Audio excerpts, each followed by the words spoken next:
वह बार बार आज फिर उसको रोक रही थी, लेकिन हर बार की तरह वो इसको मना कर रहा था। वो मिन्नतें करने वाले अंदाज में बोली, आप ना जाए प्लीज, मुझे अकेले में डर लगता है। आप नहीं जानते, पूरी रात मेरे लिए किसी अजाब से कम नहीं होती है।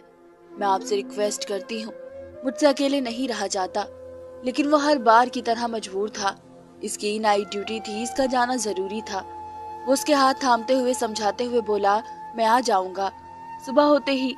तुम क्यों इतना परेशान हो रही हो? आप जानती हो ना मेरी जॉब कैसी है। मैं अगर जाने से मना करूंगा तो वो लोग मुझे जॉब से निकाल देंगे, और अगर मेरी जॉब छूट गई तो हम लोगों के घर का गुजारा कैसे होगा? समझने की कोशिश करो। अगर मेरे बस में होता तो मैं इनकार कर देता, लेकिन मेरा जाना बहुत जरूरी है। सच्ची, अगर मेरा जाना जरूरी ना होता तो मैं कभी भी अपनी इतनी प्यारी बीवी को ऐसे अकेला छोड़कर ना जाता।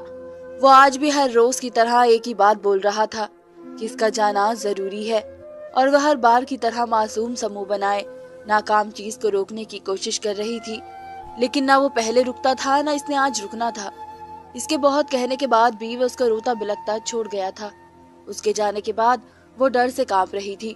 उसका नन्हा सा दिल कांप रहा था, क्योंकि वो अच्छे से जानती थी अब इसके साथ क्या होना है। पति के जाते ही इसके साथ जो बदतर जिंदगी होती थी, वो बोलकर बताने की भी काबिल नहीं थी। डर तो लगा ही था जो वो कोई दिन से बर्दाश्त करती आई थी, अब और बर्दाश्त करने की हिम्मत और ताकत खत्म हो गई थी। इसने सोच लिया था वो रात भर सोएगी ही नहीं तो सब कुछ ठीक रहेगा, लेकिन ये इसकी सिर्फ सोच थी। वो ऐसा हर रात सोचती थी कि वो हर रात को सोएगी नहीं, लेकिन हर बार की तरह इसकी आंख लग जाती थी। लेकिन आज इसको जागना था। इसने खुद को जगाने के लिए तैयार किया हुआ था, लेकिन ये इसके लिए बहुत मुश्किल था। वो नींद के मामले में बहुत बुरे तरीके से सोई थी। नींद जब आना शुरू होती थी तो वो कितना ही खुद को कंट्रोल कर ले, लेकिन नींद की देवी उस पर मेहरबान होकर ही दम लेती थी। और आज भी ऐसा ही हुआ। वो जितना जागने की कोशिश कर रही थी, उतनी ही उसको जल्दी नींद आ गई, और वो बेखबर अपने बेड पर लेटते ही सो गई। कमरे की लाइट जल रही थी, इसको अंधेरे में डर लगता था, इसलिए वो लाइट ऑन करके सोने की आदी थी। इसका कमरा काफी खूबसूरती से सजाया गया था। इसकी शादी को इतना वक्त नहीं हुआ था। इस लड़की के नींद में जाते ही थोड़ी देर के बाद एकदम कमरे की लाइट ऑफ हुई और कमरे का दरवाजा खोलकर कोई अंदर दाखिल हुआ था। वो नींद में थी, इसलिए इसको कुछ भी असर या मालूम नहीं हो रहा था कि कमरे में कोई दाखिल हुआ है या नहीं। वो बिल्कुल बेफिक्र सी लेटी हुई सो रही थी, दुनिया से दूर अपनी दुनिया में गुम, ख्वाबों की हसीन दुनिया में पहुंची हुई थी।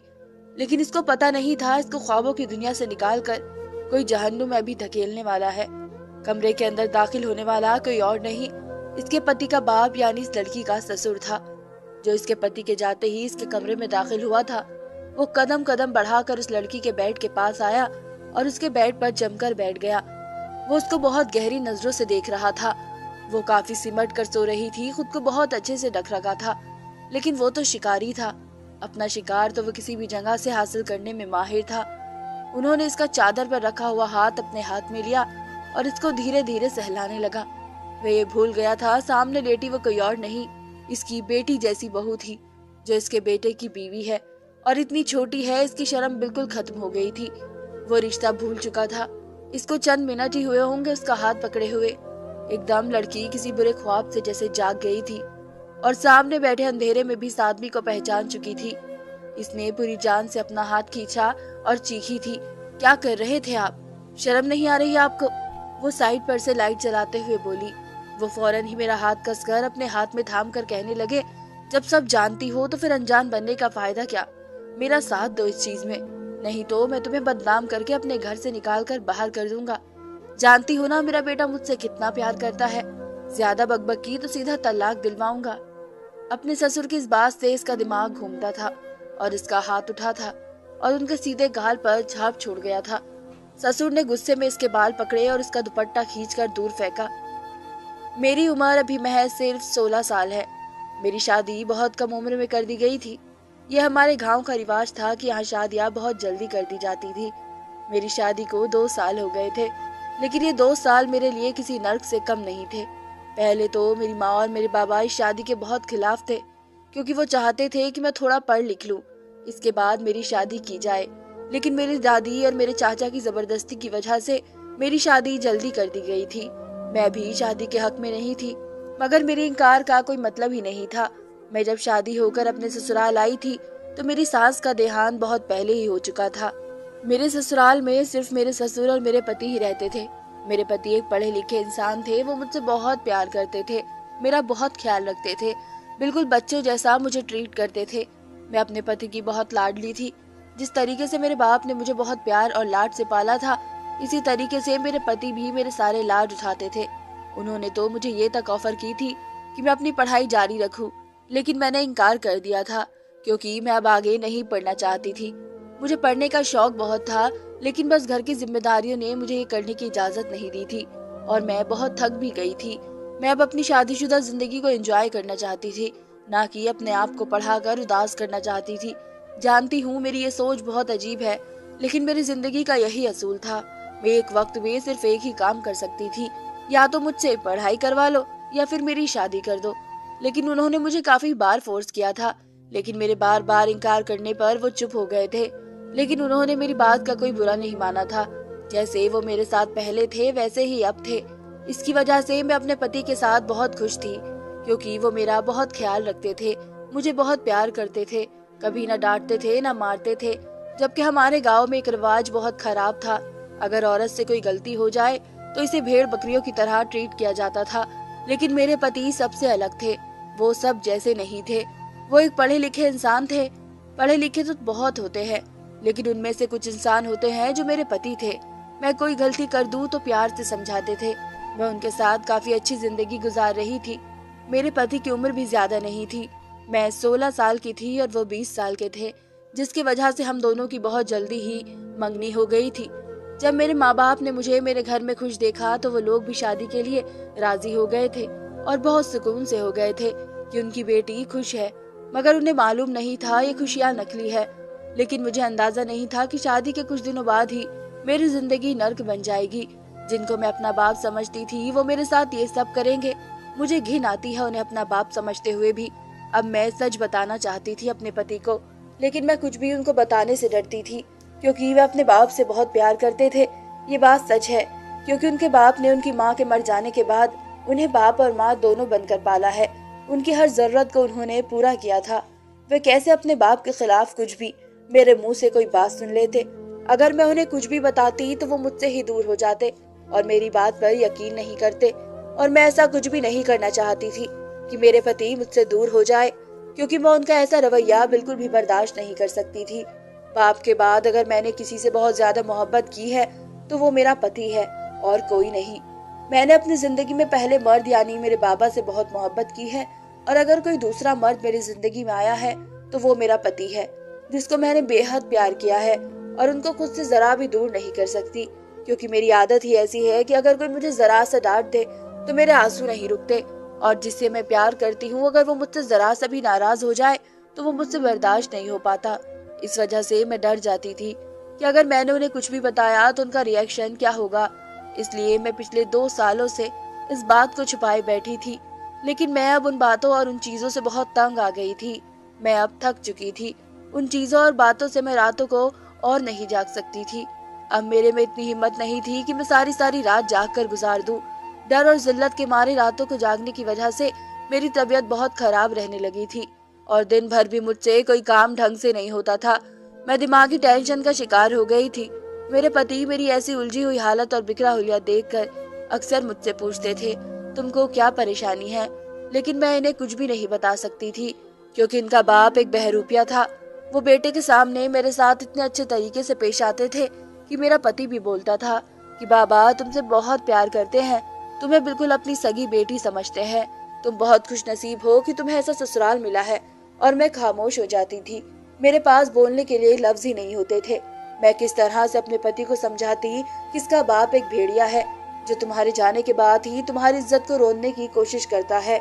अब मैं रोज रोज अपने जिस्म की धमकियों से तंग आ गई थी। मैं चाहे इससे खुद को कितना भी बचाती, लेकिन वो मेरे साथ हैवानियत की हदें पार कर रहे थे। उन बातों की वजह से मैं उनकी इस घटिया हरकत को बर्दाश्त नहीं कर पाती थी। और मुझे इतना गुस्सा आया कि मैंने ये भी नहीं सोचा कि वो मेरे बाप की उम्र के है। मुझे जरा भी ख्याल नहीं आया कि मैं क्या कर रही हूँ। बस मेरा हाथ उठा और मेरा हाथ उनके मुंह पर गहरी छाप छोड़ गया। लेकिन जैसे ही मेरे बाल उन्होंने पकड़े, कमरे का दरवाजा खुला था और मेरे पति कमरे में दाखिल हुए। वो इस मंजर को देखकर सुन्न होकर रह गए थे। वो बाप जो मुझे बार बार बेटी बेटी कहकर बुलाता था, वो आज मेरे बाल पकड़े हुए बैठा था। मेरी जैसे ही नजर दरवाजे की तरफ पड़ी, मैं उनसे बाल छुड़वाकर अपने पति की तरफ भागी और उनके सीने से लग गई। मेरे आंसू नहीं रुक रहे थे। मैं ज़ारो कतार रो रही थी और राहुल बेयकीनी निगाहों से अपने बाप की तरफ देख रहे थे। उन्हें यकीन नहीं आ रहा था कि सब क्या हो रहा है। मैं बिना दुपट्टे खुद से लापरवाह उनके सीने से लगी ज़ारो कतार रोई जा रही थी। उन्होंने मुझे गले से भी नहीं लगाया था, बस अपने बाप को देख रहे थे जो बौखलाए हुए सामने खड़े हुए थे। उन्होंने गुस्से भरी आवाज में अपने बाप की तरफ देखते हुए पूछा, आप रात के इस वक्त मेरी बीवी के कमरे में क्या कर रहे हैं और इसके बाल किस हैसियत से आपने पकड़े थे? उनका लहजा इतना गुस्से वाला था, एक लम्हे के लिए मेरा भी दिल कांप गया था। वो बहुत बुरे तरीके से घबरा गए थे। अब उनके मुंह से एक लफ्ज नहीं निकल रहा था। वो बेचैनी से बस इस कमरे से निकलना चाह रहे थे। मेरे पति ने मेरी तरफ मुंह करके मुझे खुद से अलग किया और आहिस्ता से पूछा, पायल ये क्या कर रहे हैं और ये तुम्हारे बाल क्यों पकड़े हुए थे? डरो नहीं, न रो, मुझे सब बताओ क्या बात है। मैंने अपने आंसू साफ किए, फिर उनको खुद पर बीती हुई हर एक बात बताने लगी। राहुल, ये 2 साल से हो रहा है मेरे साथ। मैं इसलिए आपको हर रात जाने से रोकती आई हूँ। जैसे ही आप घर से जाते हैं ये मेरे साथ बदसलूकी करना शुरू कर देते हैं। मुझसे गलत गलत हरकतें करते हैं, मुझे परेशान करते हैं। अगर मैं आपको बताने का बोलूँ तो मुझे धमकी देते हैं कि मुझे तलाक दिलवा कर इस घर से निकाल देंगे। मैं बहुत परेशान थी उन बातों की वजह से। मैं इसलिए आपको हर बात बता न सकी थी कि आप अपने बाप से बहुत प्यार करते हैं। मेरी बात पर आप यकीन नहीं करेंगे, बल्कि मुझ पर शक करेंगे, इसलिए मैं आपको कुछ नहीं बताती थी। लेकिन अब बहुत हो गया था। आज भी वो मेरे साथ सब कुछ करना चाह रहे थे, बस आज मुझसे बर्दाश्त नहीं हुआ और मेरा हाथ उठ गया। इसलिए बाबा ने बदले में मेरे बाल पकड़े थे। लेकिन मैं सच कह रही हूँ राहुल, मैं बेकसूर हूँ। ये हर बार मेरे साथ यही करते हैं। मैं बहुत परेशान हूँ सब चीजों से। प्लीज मुझे इनके घिलौने और घटिया पाप से बचा लो। मैं अब तक थक चुकी हूँ। मैं और ये बर्दाश्त नहीं कर सकती। मैं रातों को नहीं जाग सकती। मेरे आंसू नहीं रुक रहे थे। मेरी आंखें रो रो कर लाल हो रही थी। मेरा अंदाज इतना ज्यादा दुख भरा था। उन्होंने बेयकीनी निगाहों से अपने बाप की तरफ देखा, जो निगाहों के नीचे रखे हमारी बातों को सुन रहे थे। उनका गुस्सा अब 7वें आसमान पर पहुंच चुका था। उन्होंने गरजती हुई आवाज में अपने बाप से पूछा, बाबा आप मुझे बताएंगे कि क्या बोल रही है और आप मेरे कमरे में इस वक्त क्या कर रहे हैं? मैं आपसे कब से सवाल कर रहा हूँ। मेरे पति की आवाज बहुत तेज हो गई थी, लेकिन मेरे ससुर अब ऐसा लगता था बहरे गूंगे हो गए थे। बाबा मैं जवाब का इंतजार कर रहा हूँ। मेरी बीवी क्या बोल रही है? आप इसके साथ क्या करते आए हैं? मुझे आज सब कुछ जानना है। वह उनकी आवाज और गुस्से से बहुत ज्यादा डर गए थे और राहुल से कहने लगे कि मैं इसके कमरे में नहीं आया था। ये खुद मुझे अपने कमरे में बुलाकर लाई थी। तुम नहीं जानते, ये बहुत घटिया और गलत औरत है। तुम्हारे पीठ पीछे मुझे पाप के लिए उकसाती है, लेकिन मैं इसकी बात नहीं मानता। अब जब इसने तुम्हें देखा तो सारा इल्जाम मुझ पर डाल दिया है। तुम इसकी बात का हरगिज यकीन मत करना। मैं तुम्हारा बाप हूँ, तुम मेरे बेटे हो। ये गैर औरत है। उन्होंने कमजोर सी दलील देनी शुरू कर दी, मगर उनका अंदाज और उनका लहजा उनका साथ नहीं दे रहा था। तब राहुल गुस्से से बोला कि मुझे आपको अपना बाप कहते हुए शर्म आ रही है। जब मेरे ससुर ने देखा कि उनका बेटा उनका झूठ पहचान गया है तो एकदम से उन्होंने बात बदली। वो फौरन हाथ जोड़ते हुए बोले, मुझे माफ कर दो बेटा, मैं बहक गया था, मुझे माफ कर दो। माफी मांगता हूँ मैं, अब कोई गलती नहीं करूँगा, मुझे जाने दो। वो इस कदर डर गए थे कि वो हाथ जोड़ने पर आ गए थे। मेरे पति इतने बेयकीन हो गए थे जिसकी कोई हद नहीं थी। उनके मुंह से हैरान अंदाज में ये लफ्ज निकले, मुझे यकीन नहीं आ रहा था। आप जिसको बेटी कहते आए थे, आप इसके साथ ये सब कर रहे थे, ये जानते हुए भी कि वह आपकी बेटी की बीवी है। ये बेचारी रातों को सो नहीं पाती, दिमागी तकलीफ बढ़ती जा रही है। जब जब इससे पूछता हूँ वो मुझे जवाब नहीं देती, बस तबीयत सही नहीं है ये बोलकर हमेशा टाल देती है। और मुझे आज सारी बातें समझ आ रही है कि वह ऐसा सब कुछ क्यों करती थी, सिर्फ इस वजह से कहीं मैं इसे तलाक न दे दूं। मुझे घिन आ रही है आपको अपना बाप कहते हुए। राहुल बहुत ज्यादा दुखी थे। बेटा ऐसा नहीं बोलो, मैं अब ऐसा कुछ नहीं करूँगा। वो एक बार फिर रोते हुए बोले, मैं क्या माफ करूँगा आपको, रब को माफी मांगनी चाहिए आपको। आप तो हर रिश्ते का महत्व ही भूल चुके हैं। जिनको ये शर्म नहीं रही कि बेटी और बहू कौन होती है, उनके साथ किस तरीके से पेश आना होता है। आप मेरे बाप कहलाने के काबिल ही नहीं है। घिन आ रही है मुझे आपसे, आपको अपना बाप कहते हुए। जाए आप यहाँ से। उनकी आवाज गुस्से की वजह से कांप रही थी। वे बात सुनते ही फौरन से कमरे से निकले थे और अपने कमरे की तरफ भाग गए थे। मैं अभी भी सर झुकाए रोने में बिजी थी। मैं ये कभी भी नहीं चाहती थी कि एक बाप और बेटा आमने सामने आए, लेकिन इसकी नौबत भी वो खुद ही लाए थे। उन्होंने मेरे कंधों पर हाथ रखा और मुझे बेड पर बिठाया और खुद नीचे जमीन पर मेरे कदमों के पास बैठ गए। मैं अभी भी रोने में ही लगी हुई थी। चुप कर जाए अब आप, जो होना था सो हो गया। अब आपके साथ कोई बदसलूकी नहीं होगी। मैं हूं ना, तो किस लिए रो रही हैं आप? जब मैं मर जाऊं तब रोना। वो मुझे चुप करते हुए बोले। मैंने आंसू भरी आंखों से उनकी तरफ देखा और रोते हुए बोली, रब ना करे आपको कुछ हो। आप जैसा पति तो हर लड़की के नसीब में हो। वैसे आप घर कैसे आ गए? बस आज जाने के बाद मेरा दिल नहीं मान रहा था, इसलिए मैं छुट्टी लेकर फौरन इधर आ गया। और मुझे पता नहीं था मेरे घर में कयामत आने वाली है। मगर मुझे माफ कर देना, मैं तुम्हारी सुरक्षा नहीं कर पाया। तुम्हारा डर भी अपनी जगह सही था। यकीनन अगर तुम अपनी जुबान से मुझे मेरे बाप के बारे में सारी हकीकत बताती तो मैं कभी भी तुम्हारी बात का यकीन नहीं करता, क्योंकि मैं अपने बाप से बहुत प्यार करता हूँ और उनको बहुत शरीफ इंसान समझता था। मुझे मालूम नहीं था कि वो तो आस्तीन का सांप बनकर बैठे हैं। शायद रब ने ही आज मुझे जल्दी घर भेज दिया, क्योंकि जब तक मैं अपनी आंखों से ये सब नहीं देखता तब तक मुझे यकीन नहीं आता। मैं जानता हूँ तुम बहुत तकलीफ से गुजरी हो। मेरे बाबा ने तुम्हारे साथ जो कुछ भी किया वो बहुत गलत किया। मैं उनकी गलती का हजराना तो नहीं कर सकता, मगर तुमसे वादा करता हूँ कि आइंदा कभी भी तुम्हारी तरफ से कोई ऐसी गलती नहीं करूंगा। राहुल मुझसे माफी मांग रहे थे और उनकी नजर शर्म से झुकी हुई थी कि उनके बाप ने उनको शर्मिंदा करवा दिया था। सुबह होते ही मेरा ससुर अपना बोरिया बिस्तर समेटकर गांव की तरफ रवाना हो गए। जाते हुए अपने बेटे से कहा, शैतान ने मुझे भड़का दिया था। तुम नाइट ड्यूटी पर चले जाते थे, पीछे हम दो घर में अकेले रहते थे। यही वो कमजोर लम्हा था जो मुझे पाप के लिए उकसाता था। मैं जानता हूँ मेरी गलती माफी के काबिल नहीं है और अब हम दोनों एक छत के नीचे नहीं रह सकते, क्योंकि तुम जब मुझे देखोगे तो तुम्हें ये सब याद आता रहेगा और तुम अपनी बीवी को घर में अकेले भी नहीं छोड़ पाओगे, क्योंकि तुम्हें अब मुझ पर भरोसा नहीं रहा। मैं तुम्हारे भरोसे के लायक भी नहीं हूँ और जब जब मैं तुम्हारी तरफ देखूंगा तो शर्म से नजर नहीं मिला पाऊंगा। इसलिए बेहतर यही है कि मैं गाँव चला जाऊँ अपने पुराने घर में और अपनी बाकी जिंदगी वहीं पर गुजारूं। मेरे पति बिल्कुल चुप हो गए थे। इसने अपने बाप को रोकने की कोशिश नहीं की, ना ही उनसे कोई बात की थी। मेरे ससुर के जाने के बाद मैंने अपने पति को कहा कि आप उन्हें माफ कर दें। वो आपके बाप है, आपके सिवा उनका कोई नहीं है। लेकिन मेरा पति इस बारे में कोई भी बात करना नहीं चाह रहा था, क्योंकि जिस शख्स पर बहुत ज्यादा मान होता है, जब वही शख्स आपका भरोसा तोड़ दे तो बहुत ज्यादा तकलीफ होती है और जख्मों को भरने में काफी वक्त लग जाता है। वक्त का काम है गुजर जाना। वक्त अपनी तेज रफ्तार से गुजरा जा रहा था।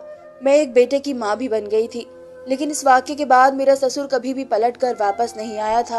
वो बीमार रहने लगा था। मेरे पति अक्सर गांव अपने बाप से मिलने जाते थे। एक दिन मेरे पति ने कहा कि बाबा तुमसे माफी मांगना चाहते हैं और अपने पोते को देखना चाहते हैं। मैं तुमसे ये नहीं कहूंगा कि तुम बाबा को माफ करो, क्योंकि वह तुम्हारे मुजरिम है। जैसा तुम्हें बेहतर लगे तुम वही फैसला करना। मैंने राहुल का चेहरा पढ़ लिया था। मैं उनके बगैर कहे उनकी बातें समझ लेती थी। वो भी शायद यही चाहते थे कि मैं अब उनके बाप को माफ कर दूं, और मैंने राहुल के बाबा को माफ कर दिया था, क्योंकि राहुल बहुत मोहब्बत करने वाला पति और बहुत ही अच्छा इंसान था। अगर राहुल की जगह कोई और मर्द होता, अपनी आंखों से देखने के बावजूद भी वो अपने बाप पर इल्जाम नहीं लगाता, बल्कि बीवी को ही घर से निकाल देता। मैं खुशकिस्मत थी कि मुझे राहुल जैसा इंसान मिला था। मैंने राहुल से कहा कि मैंने उनको माफ कर दिया है। राहुल ये सुनकर बहुत ज्यादा खुश हुए और हम लोग अपने बेटे को लेकर गांव चले गए। जब मैंने अपने ससुर को देखा तो मैं हैरान रह गई। वो पहले वाला रौब दबदबा अब कुछ भी उनके पास नहीं बचा था। वो बहुत कमजोर और बूढ़े लगने लगे थे। जब मैं उनके पास गई तो उन्होंने मुझे देखकर एकदम से हाथ जोड़ लिए। वो मुझसे माफी मांगना चाहते थे और मैंने उनको माफ कर दिया था, क्योंकि उनकी आंखों में आंसू थे और शर्मिंदगी के आंसू थे। इतने वक्त गांव में अकेले रहकर शायद उनको अपनी गलती का एहसास हो चुका था, इसलिए वो अपनी गलती पर शर्मिंदा थे। मैंने उनको माफ कर दिया था। वो अपने पोते से मिलकर बहुत ज्यादा खुश हुए और मैंने और राहुल ने उनको वापस आने साथ शहर लाने को कहा तो वो शहर आ गए, क्योंकि अब उनकी तबीयत ऐसी नहीं थी कि वो गाँव में अकेले रह पाते। हालांकि गाँव में एक लड़का उनके साथ हर वक्त रहता था, जो उनके कामकाज खाने बनाने का इंतजाम करता था। लेकिन एक बेटा होने की हैसियत से राहुल की भी कुछ जिम्मेदारियां, कुछ फर्ज थे। वो उनसे मुंह नहीं मोड़ना चाहते थे और मैं राहुल को बांध कर नहीं रखना चाहती थी। रब ने मेरी मदद की थी, मुझे बचाया था, मेरी इज्जत सुरक्षित रखी थी। मुझे और क्या चाहिए था। मैंने दिल से अपने ससुर को माफ कर दिया था। मेरा ससुर ज्यादा वक्त तक जिंदा नहीं रहा था, लेकिन राहुल की नज़रों में मेरी इज्जत और बढ़ गई थी, क्योंकि मैंने अपने ससुर की बहुत सेवा की थी और उनको माफ कर दिया था। राहुल जैसे पति रब सबको दे, जो अपनी बीवी को इज्जत और मान देते हैं। राहुल ने इतना कुछ किया था तो मेरा भी फर्ज बनता था मैं भी उनके लिए कुछ करती। इसलिए मेरी हमेशा यही कोशिश रहती थी कि मैं उनकी जिंदगी में आसानी पैदा करूं, ना कि उनको और परेशान करूं। जब तक पति पत्नी भी एक दूसरे का एहसास नहीं करते, तब तक वो सुकून की जिंदगी नहीं गुजार सकते। इस सब में मैंने एक ही सबक सीखा था, किसी को माफ करना बहुत ही बड़ा काम है। सबकी नजरों में आपकी इज्जत बढ़ जाती है और मेरी भी इज्जत राहुल की नजरों में बढ़ गई थी। धन्यवाद दोस्तों।